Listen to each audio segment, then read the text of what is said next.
Hello दोस्तों, मैं राजेश कुमार आपका अपने YouTube चैनल पर स्वागत करता हूं।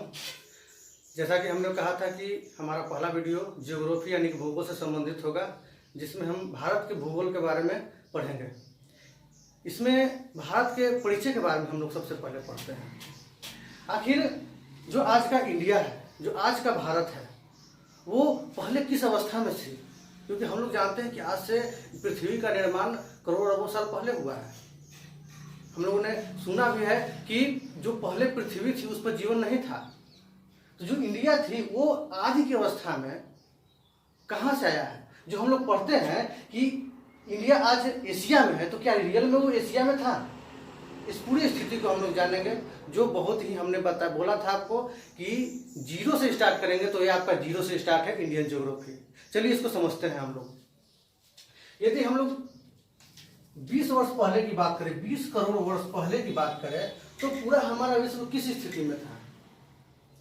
पूरा विश्व एक ही भूभाग में स्थित था। जो आज के समय में, टुडे यानी कि आज के समय में, ये आपका उत्तरी अमेरिका हो गया, ये आपका दक्षिणी अमेरिका हो गया, ये अफ्रीका है, ये यूरोप है, ये एशिया का क्षेत्र हो गया, ऑस्ट्रेलिया का क्षेत्र हो गया। ये आज की स्थिति है, पहले स्थिति नहीं थी। पहले जो था 20 करोड़ वर्ष, लगभग 20 करोड़ वर्ष पहले पूरा भूभाग एक जगह पर सिमटा हुआ था। इस थ्योरी को सबसे पहले 1912 में अल्फ्रेड वेगनर ने कहा है। उन्होंने बताया है कि पूरा का पूरा भूभाग, जो आज 7 कॉन्टिनेंट यानी कि महादेश अलग अलग क्षेत्र में है, वो पहले एक ही जगह पर थे। अब इस स्थिति में धीरे धीरे परिवर्तन आते गया और लगभग 15 करोड़ वर्ष पहले की स्थिति को हम पता करें तो हमारा ये एक भूभाग 2 भागों में विभक्त हो गया। यहाँ पर टूट गया, 2 भागों में विभक्त हो गया। जो पूरे भाग को पेंजिया नाम दिया जाता था, वहीं अब जो 2 भाग में टूटा है, ऊपर वाले भाग को लॉरेंसिया और नीचे वाले भाग को गोंडवाना के अंतर्गत रखा जाता है। ये जो आपको क्षेत्र दिखाई दे रहा है, वो आज का इंडिया, उस समय यहाँ पर इंडिया था। जो हम लोग यहाँ इंडिया पढ़ते हैं, ये इंडिया यहाँ है, लेकिन आज से 15 करोड़ वर्ष पहले, 20 करोड़ वर्ष पहले वो गोंडवाना क्षेत्र का भाग है। आपसे एग्जाम में क्वेश्चन पूछता है कि भारत किस क्षेत्र का भाग था, पेंजिया की गोंडवाना, लॉरेंसिया, इस तरीका का आपसे ऑप्शनल देगा, ऑप्शन में दे देगा आपको। तो आपको बताना है कि गोंडवाना क्षेत्र का भाग था। अब थोड़ा सा और आगे चलते हैं। थोड़ा सा और आगे चलने पर 10 करोड़ वर्ष पहले की बात जब हम करेंगे, तो यहाँ पर देखेंगे कि ये भूभाग और टूटेगा और ज्यादा विभक्त होगा। देख रहे होंगे, यहाँ से फिर से विभक्त हो रहा है ये क्षेत्र फिर से विभक्त हो रहा है। यहाँ से ये भी विभक्त हो रहा है। ये धीरे धीरे इंडिया अब यहाँ से ऊपर की ओर जा रहा है। अब ये जो आपका है उत्तरी अमेरिका का बाद में चल करके निर्माण होगा, ये दक्षिणी अमेरिका का चल करके निर्माण होगा, ये यूरोप और एशिया के रूप में निर्माण होगा, ये अफ्रीका होगा, ये आपका अंटार्कटिका होगा, ये ऑस्ट्रेलिया होगा, और इंडिया धीरे धीरे ऊपर की ओर जा रहा है। देखिए बच्चों, होता है क्या कि जो हम लोग पृथ्वी का ऊपरी भाग, आप लोग सोच रहे होंगे कि जो पूरा विश्व एक भूभाग था, जो आगे चल करके बहुत ही लंबे समय में धीरे धीरे वो अलग अलग भागों में क्यों विभक्त होते गया, इसके पीछे का रीजन क्या है? तो इसके पीछे का जो रीजन है वो मेन हम आपको प्लेट विवर्तनी की एक टॉपिक लेकर के आएंगे, उसमें आपको उसके बारे में डिटेल बताया जाएगा, जो वर्ल्ड ज्योग्राफी के अंतर्गत आता है। लेकिन फिलहाल इसके बारे में थोड़ा सा यहाँ पर पॉइंट आपको बता देते हैं कि जो हमारा पृथ्वी है, पृथ्वी का ऊपरी भाग जो आप देखते हैं, ये ऊपरी भाग जो देख रहे हैं, इसके जस्ट नीचे मैग्मा भरा हुआ है। ये मैग्मा तरल पदार्थ है।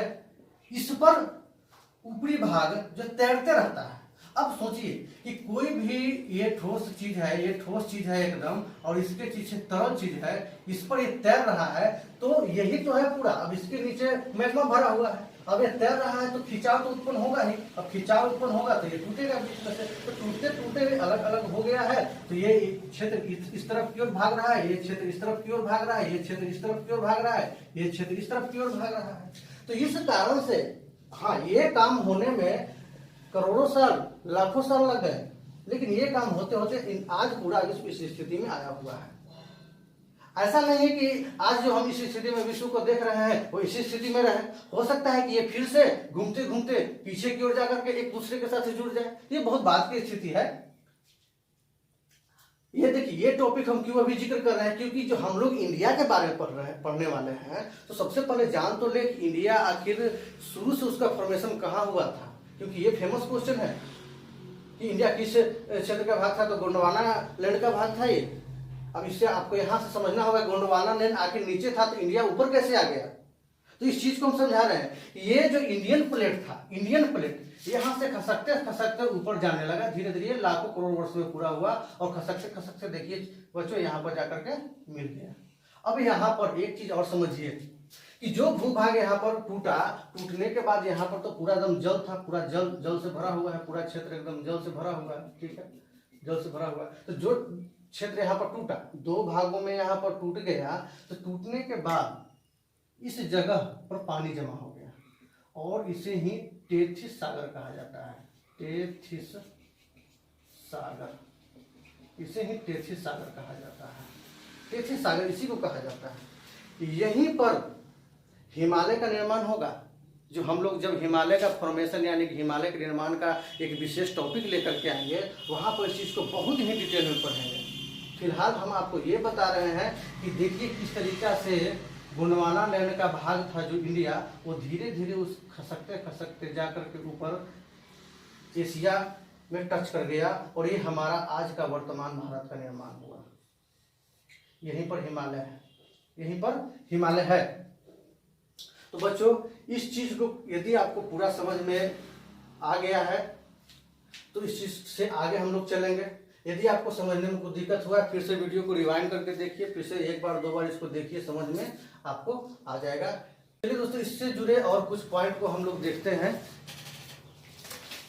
यदि आपको यहाँ से क्वेश्चन ये आए कि हिमालय का निर्माण कब से चालू हुआ था होना, तो आप बोलिएगा कि 7 करोड़ वर्ष पहले से हिमालय का निर्माण होना यहाँ चालू हो गया था। क्योंकि जैसे ही देखिए, मेनली यदि ये इंडिया का प्लेट है, यदि ये इंडिया का प्लेट है और बीच में यहाँ पर पानी भरा हुआ है, इस फिगर को, जो ये फिगर है ना, यहाँ पर ये जो क्षेत्र है, यहाँ पर ये जो क्षेत्र देख रहे हैं आप, इस क्षेत्र को, और इंडिया जो धीरे धीरे ऊपर जा रहा है सरकते हुए, ये दोनों प्लेट आपस में टकराएंगे। लेकिन इसके पहले ये भी तो देख रहे हैं कि बीच में पूरा का पूरा पानी से भरा हुआ क्षेत्र है। तो इस चीज को हम यहाँ पर दिखला रहे हैं। अब यहाँ पर जो है एशिया का प्लेट। अब ये दोनों को ध्यान से देखते हैं। ये एक प्लेट है कॉन्टिनेंटल प्लेट, ये भी एक कॉन्टिनेंटल प्लेट, यानी कि यह महाद्वीपीय प्लेट है और ये भी एक महाद्वीपीय प्लेट है।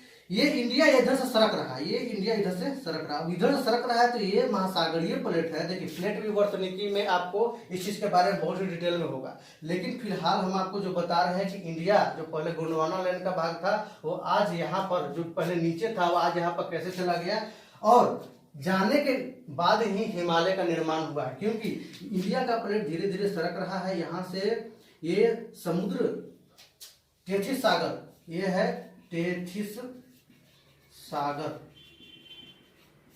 सागर का जो प्लेट है, यानी कि ओशियन प्लेट है, ये भी धीरे धीरे खसक रहा है और जाने के बाद यहाँ पर इसके साथ टकराएगा। ऊपर से एक चीज और यहाँ पर कौन सा है, सुनने होंगे, कोई भी नदी है, यदि वो नदी जा रही है तो वहां से पानी के साथ साथ कुछ मलबे गाद वगैरह भी जाकर के समुद्र में यहाँ जमा करते। तो हो सकता है कि बहुत सारे ऐसे नदियाँ यहाँ पर जो आकर के बहुत सारे यहाँ पर गाद जमा कर रहे होंगे, यहाँ पर बहुत सारे इसमें भी होंगे जो आकर यहाँ पर गाद जमा कर रहे होंगे। अब यहाँ पर बहुत सारे ठोस प्रकार के गाद जमा हो गए हैं। इंडिया यहाँ से जा रहा है, जाने के साथ अब कोई भी दो ठोस चीज, आप मान लीजिए कि ये ठोस है, अब इसको यदि आप प्रेस करेंगे, तो देखिए इस तरीके का फॉर्मेशन होगा कि नहीं, ये मुड़ेगा कि नहीं, तो मुड़ने के बाद ही हिमालय का निर्माण हुआ। इस टॉपिक को फिर से डील करेंगे हिमालय के निर्माण में, यानी कि हिमालय फॉर्मेशन जो टॉपिक स्टार्ट करेंगे, इस चीज को फिर से हम वहां पर विस्तार से आपको डिस्कशन करेंगे। एक चीज आपके और माइंड में आ रहा होगा कि ठीक है, तेथी सागर के जगह पर आज का हिमालय है, तेथी सागर के जगह पर आज का हिमालय है, तो तेथी सागर गया कहाँ? तो आज का जो भूमध्य सागर आप लोग देखते हैं, यहाँ पर जो भूमध्य सागर का जो क्षेत्र है, ये क्षेत्र आपका भूमध्य सागर का जो क्षेत्र है, यहाँ पर ये तेथी सागर का ही भाग है, ये भूमध्य सागर का क्षेत्र। तो क्वेश्चन यदि आपसे पूछ दे कि भूमध्य सागर किस सागर का भाग था, तो आपका तेथी सागर का भाग था। ये चीज आपको कंप्लीट होना चाहिए। आइए दोस्तों, अब हम लोग आगे देखते हैं। अभी तक हमने आपको बताया कि जो इंडिया आज जिस अवस्था में इसको देख रहे हैं, वो पहले गोंडवाना लैंड का भाग था, जो वर्तमान में इस स्थिति में आया हुआ है। अब यहाँ से हम लोग भारत का परिचय का पार्ट 1 लेकर के आ रहे हैं, जिसमें हम भारत की अवस्थिति यानी कि लोकेशन से उसका स्टार्ट करेंगे। सबसे पहले भारत हमारे पृथ्वी पर या हमारे ग्लोब पर कहाँ स्थित है, उस चीज को हम लोग यहाँ ध्यान से देखते हैं। मान लें कि आपका ये पृथ्वी है, पृथ्वी है, ये 0 डिग्री अक्षांश रेखा है, 0 डिग्री अक्षांश रेखा, अक्षांश रेखा, या इसको भूमध्य रेखा भी कहते हैं, भूमध्य रेखा भी कहते हैं। ये है आपका 0 डिग्री दशांतर रेखा, दशांतर रेखा। 0 डिग्री दशांतर रेखा को और नाम से जानते हैं, 0 डिग्री दशांतर रेखा को GMT रेखा यानी कि ग्रीनविच मीन टाइम लाइन। इसका एक और नाम है, इसका एक और नाम है UTC लाइन यानी कि यूनिवर्सल टाइम कोऑर्डिनेट्स। 0 डिग्री दशांतर रेखा के 2 नाम है। अब ये आपका ग्लोब है, इसमें भारत है कहाँ? इसमें भारत आपका यहाँ पर बसा हुआ है, यहाँ पर। यानी कि सबसे पहले ये जान लीजिए कि यदि आपको मैप में या ग्लोब में दिशा निर्धारित करने के लिए हो, तो ऊपर नॉर्थ होता है यानी कि उत्तर, नीचे साउथ होता है यानी कि दक्षिण, इधर होता है पूर्व ईस्ट, और इधर होता है वेस्ट यानी कि पश्चिम। कोई दिक्कत दोस्तों? तो यहाँ पर आपको ग्लोब में बोला जाए कि ऊपर कौन सा है, तो नॉर्थ है, नीचे साउथ है, इधर ईस्ट है और इधर वेस्ट है। यानी कि ऊपर उत्तर, नीचे दक्षिण, इधर पूर्व और इधर पश्चिम। अब भारत कहाँ पर है, इस चीज को देखने के लिए देख रहे हैं कि हमने आपको यहाँ दिखलाया भारत। बहुत सारे अक्षांश रेखाएं होती है और बहुत सारे देशांतर रेखाएं होती है। इस टॉपिक को हम आपको वर्ल्ड ज्योग्राफी में जब अक्षांश और देशांतर रेखा का जो वीडियो डालेंगे, उसमें इस चीज को विस्तृत रूप से जानेंगे। फिलहाल हम लोग बस इतना ही केवल जानने का प्रयास कर रहे हैं कि इंडिया ग्लोब पर, पृथ्वी पर है कहाँ। तो हमने बताया कि इंडिया ग्लोब पर, पृथ्वी पर उत्तर और पूर्वी भाग में स्थित है। यानी कि भारत उत्तर पूर्वी गोलार्ध में आता है। यदि आप ग्लोब को 4 भाग में बांटेंगे, उसको गोलार्ध कहा जाएगा। 0 डिग्री देशांतर रेखा और 0 डिग्री अक्षांश रेखा इस पूरे पृथ्वी को 4 भागों में बांटते हैं। ये आपका हो गया उत्तर पूर्वी गोलार्ध, ये आपका हो गया उत्तर पश्चिमी गोलार्ध, ये हो गया आपका दक्षिण पश्चिमी गोलार्ध, और ये आपका हो गया दक्षिण उत्तरी पूर्वी गोलार्ध। तो ये सारे गोलार्ध में 4 गोलार्ध हुए। इसमें इंडिया कहाँ था, ये क्वेश्चन आपके एग्जाम में आता है, तो आपको बताना है कि उत्तर पूर्वी गोलार्ध में हमारा इंडिया आता है। हमने इस चीज बात को यहाँ पर ध्यान से देखा। अब इंडिया के लोकेशन को देखते हैं। लोकेशन यानी कि जैसे आप लोग आज के एंड्रॉइड के जमाना में आप लोग देखते होंगे, कहीं भी आप मैप में जाकर के ऐसे हाथ रखे हुए रहिएगा तो वहाँ का वो लोकेशन दिखला देगा। यानी कि इंडिया का उत्तर से लेकर के दक्षिण तक और पूर्व से लेकर के पश्चिम तक का जो विस्तार है, वो लोकेशन कहाँ है, इस चीज को आपके एग्जाम में आता है। तो सबसे पहले देखते हैं कि उत्तर में 37 डिग्री 6 मिनट, इसको मिनट पढ़ा जाता है दोस्तों, ठीक है। जब देशांतर और अक्षांश रेखा का जब हम वीडियो लेकर के आएंगे उस चीज में डिग्री, मिनट, ये सारे संबंधों को विस्तृत रूप में जानेंगे। फिलहाल हम लोग केवल अभी, क्योंकि देखिए हर एक पॉइंट में, जैसे हमने यहाँ पर अक्षांश और देशांतर का जिक्र कर दिया, तो अब अक्षांश देशांतर का स्टार्ट कर दें हम पढ़ाना, तो आपका ये यही रह जाएगा, इसमें आपको हम बता नहीं पाएंगे। अब अक्षांश देशांतर बात करते करते आपको यहाँ पर ग्रीनविच टाइम लाइन का आ गया आपका जिक्र, अब टाइम जोन के बारे में हम बताना स्टार्ट कर दें। तो ऐसा नहीं होता है, हर एक चीज़ का अलग अलग सेशन होता है जो आपको अलग अलग वीडियो प्रोवाइड किया जाएगा, है कि नहीं। अभी जो चीज़ हम आपको बताने के लिए आए हैं बस उस चीज़ पर फोकस कर रहे हैं। हाँ, उस चीज़ में थोड़ा सा जानना जरूरी हो जाता है, इसके लिए हम थोड़ा सा 0 डिग्री देशांतर रेखा का, 0 डिग्री अक्षांश रेखा का भी जिक्र कर दिए हैं। अब आइए, सबसे उत्तर में भारत 37 डिग्री 6 मिनट उत्तरी अक्षांश में स्थित है। दक्षिण में कहा जाए तो 8 डिग्री 4 मिनट।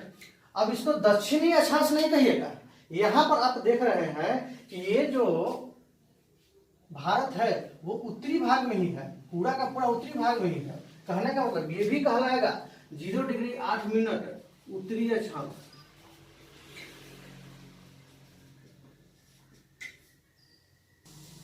आइए अब हम देखते हैं इस स्थिति को। अब भारत का ये जो छोर है, पश्चिमी छोर, ये कि कौन स्थिति में है, तो इसको कहा जाएगा 68 डिग्री 4 मिनट पूर्वी देशांतर, पूर्वी देशांतर। और अब यहाँ पर पूर्वी क्यों कहा गया है, यहाँ पर है तो पश्चिमी भाग, लेकिन पूर्वी हम क्यों कह रहे हैं, क्योंकि ये जो आपका 0 डिग्री जो आपका देशांतर रेखा है इससे पूर्व की ओर है, इससे पूरा का पूरा इंडिया पूर्व की ओर है। इस कारण से इस पॉइंट को भी बोला जा रहा है 68 डिग्री 7 मिनट पूर्वी देशांतर। और इस पूर्वी सबसे अंतिम छोर, पूर्वी अंतिम छोर को भी बोला जाएगा 97 डिग्री 25 मिनट पूर्वी देशांतर, पूर्वी देशांतर। तो ये स्थिति हमने बताई आपको कि उत्तर में 37 डिग्री 6 मिनट उत्तरी अक्षांश से लेकर के 8 डिग्री 4 मिनट उत्तरी अक्षांश तक, यानी कि आपको बोला जा सकता है कि आपको लोकेशन बताइए, इसमें इंडिया का लोकेशन आपको एग्जाम में पूछ देगा कि कितने डिग्री अक्षांश से लेकर के कितने डिग्री अक्षांश तक है, तो आपको बताना है 8 डिग्री 4 मिनट से लेकर के 37 डिग्री 6 मिनट तक। कितने डिग्री देशांतर से लेकर के कितने डिग्री देशांतर तक जाता है, तो आपको बताना है 68 डिग्री 7 मिनट पूर्वी देशांतर से लेकर के 97 डिग्री 25 मिनट पूर्वी देशांतर तक स्थित है। हमने आपको बताया कि यहाँ भी उत्तरी लिखा हुआ है, यहाँ भी उत्तरी लिखा हुआ है, यहाँ भी पूर्वी लिखा हुआ है, यहाँ भी पूर्वी लिखा हुआ है। इसका पीछे का कारण क्या है, क्योंकि यदि आप अक्षांश बता रहे हैं तो इस 0 डिग्री देशांत अक्षांश रेखा के उत्तर में, इसका उत्तर नीचे भी उत्तर दोनों तरफ लिखा गया है। और ये जो आपका 0 डिग्री देशांतर रेखा है इसके पूर्व में स्थित है, ये भाग भी पूर्व में स्थित है और ये भाग पूर्व में है ही, जिस कारण से इसको भी पूर्वी देशांतर बोला गया है और इसको भी पूर्वी देशांतर बोला गया है। ये आपको कंफ्यूजन नहीं होना चाहिए। आप सोचे कि उत्तरी में यहाँ उत्तरी लिखना था, यहाँ दक्षिणी लिखना चाहिए था, लेकिन ऐसा है नहीं। यहाँ भी पूर्वी तो ठीक है, लेकिन यहाँ पश्चिमी लिखना चाहिए था, तो इस कारण से नहीं लिखा गया है। जो आपको हम यहाँ क्लियर कर दिया है कि 0 डिग्री से पूर्व में है और नीचे 0 डिग्री से उत्तर में, इस कारण से आपको ये बतलाया गया है। अब यहाँ पर थोड़ा सा यहाँ पर भी आते हैं हम लोग कि कुछ कुछ पॉइंट को डिस्कस करते हैं। इस भाग को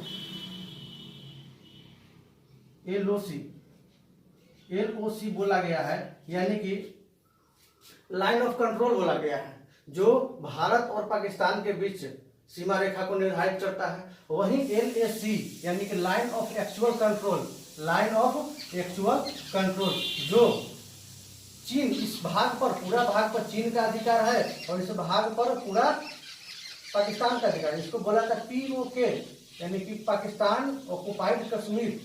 और इस यहाँ तक का जो पूरा कश्मीर है इसको इंडिया ऑक्युपाइड कश्मीर बोला जाता है। इस भाग को, यहाँ से जो आप भाग देख रहे हैं दोस्तों, यहाँ जो भाग देख रहे हैं इसको आजाद कश्मीर बोला जाता है, आजाद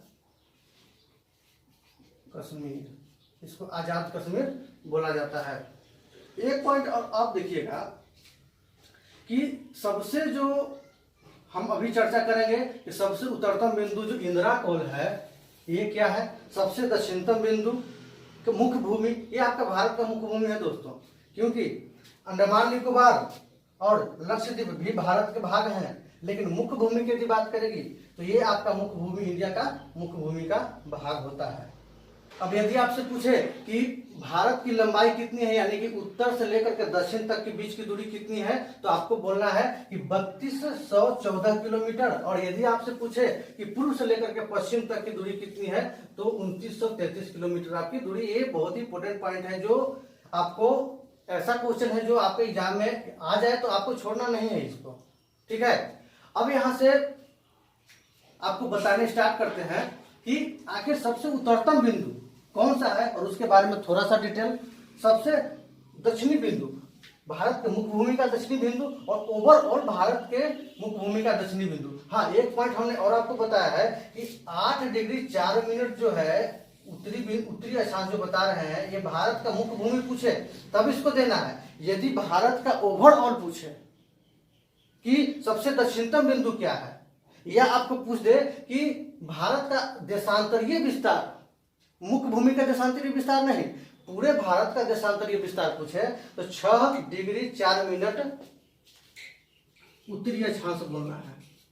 6 डिग्री 4 मिनट उत्तरी अक्षांश आपका पूरे भारत का दक्षिणतम बिंदु है। यदि भारत के मुख्य बिंदु का दक्षिणतम बिंदु पूछे तो आपका 8 डिग्री 4 मिनट, और पूरे भारत का यदि दक्षिणतम बिंदु पूछे तो 6 डिग्री 4 मिनट। चलिए दोस्तों, अब बारी बारी से हम भारत के सबसे उत्तरतम बिंदु, सबसे दक्षिणतम बिंदु, सबसे पूर्वी बिंदु और सबसे पश्चिम बिंदु के बारे में चर्चा करते हैं। सबसे उत्तरतम बिंदु के बारे में चर्चा करें तो सबसे उत्तरी बिंदु इंदिरा कौल होता है। इंदिरा कौल का जो लोकेशन होता है वो 35 डिग्री 39 मिनट होता है। अब यहाँ पर होता है इंदिरा कौल। आप लोग, बहुत लोग समझते हो कि इंदिरा कौल जो होता है इस पॉइंट पर होता होगा, लेकिन ऐसा बात नहीं है। इंदिरा कौल यहाँ पर है, यहाँ पर है इंदिरा कौल, आप लोग देख लीजिएगा इंदिरा कौल। अब हमने आपको बताया था कि यहाँ से ये है एलओसी जो पाकिस्तान में है, line of control, line of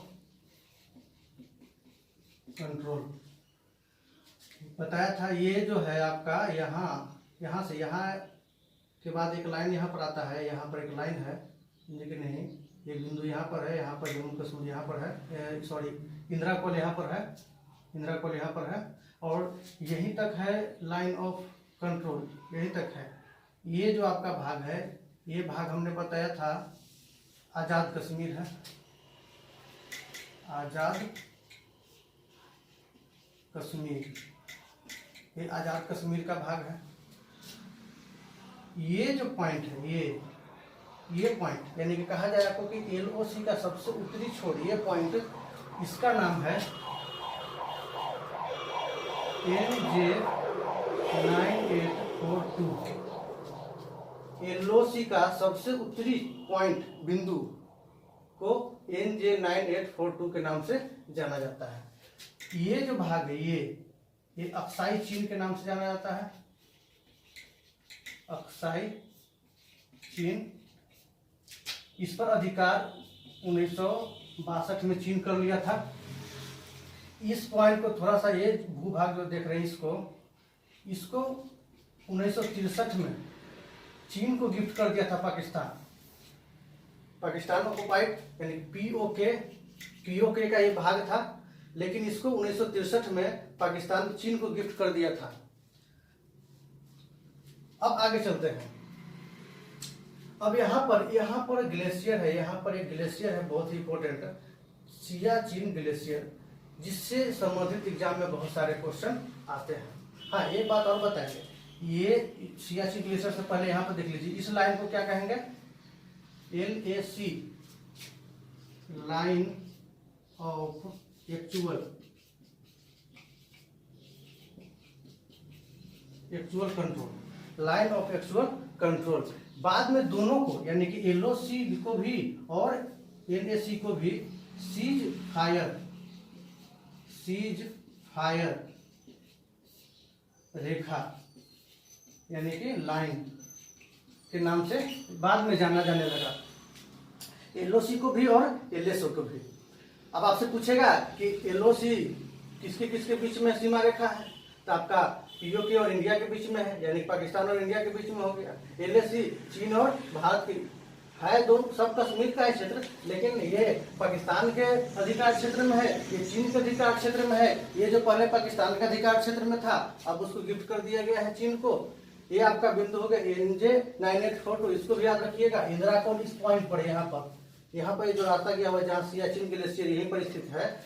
यह भारत का सबसे बड़ा ग्लेशियर है, सबसे बड़ा ग्लेशियर है भारत का सियाचिन ग्लेशियर। यह काराकोरम श्रेणी, काराकोरम शब्द को भी आप लोग याद कर लीजिए, लेकिन जब हम हिमालय का फॉर्मेशन पढ़ाएंगे उसमें हम बताएंगे कि काराकोरम श्रेणी शब्द क्या है। काराकोरम श्रेणी पर स्थित है।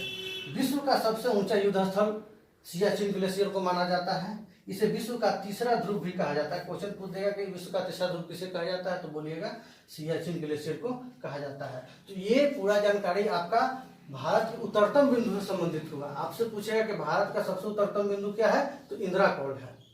कोई दिक्कत दोस्तों वीडियो ज्यादा आपका लंबा न हो जाए, जिस कारण से उत्तरतम बिंदु को बता करके यहाँ पर इसको स्टॉप कर रहे हैं वीडियो को। दक्षिणतम बिंदु, पूर्वी बिंदु, पश्चिमी बिंदु के बारे में विस्तृत अध्ययन हम लोग नेक्स्ट वीडियो में करेंगे। यदि आपको वीडियो पसंद आ रहा है, इसको लाइक करिए, शेयर करिए, सब्सक्राइब करिए। जितना ज़्यादा हो सके अपने दोस्तों को और अपने खुद लाभान्वित इससे होइए। इसका स्क्रीनशॉट लीजिए, या जो बोल रहे हैं इसको नोट डाउन करते हुए जाइएगा, क्योंकि जब हम यहाँ पर पढ़ाएंगे कुछ बातें जो हम बोलेंगे केवल, और कुछ बातों को हम लिखेंगे। आपके सहूलियत के लिए ज़्यादा पॉइंट सोचते हैं कि लिख करके ही दे दें, क्योंकि बहुत सारे ऐसे विद्यार्थी होते हैं जिसका स्क्रीनशॉट लेते हैं, और कुछ पॉइंट हम बोल भी रहे हैं तो आप कॉपी और कलम लेकर के बैठें, जिससे आप जो भी बातें आपको हो रही है, यहाँ पर जो भी पढ़ाई आपसे संबंधित हो रही है, आप उसको नोट डाउन कर सकें। आप खुद देख रहे होंगे कि बहुत सारे इसमें पॉइंट तो आप जानते होंगे, लेकिन कुछ ऐसे पॉइंट होंगे जो आप नहीं जानते होंगे उसके बारे में। जैसे कि NJ 9842 हो गया, इंदिरा कोल यहाँ पर स्थित है, इसके बारे में आप नहीं जानते होंगे। आप एक चीज और यहाँ पर आपको बता देते हैं कि ये जो लाइन है यहाँ पर, ये जो लाइन है, ये लाइन, इस लाइन को बोला जाता है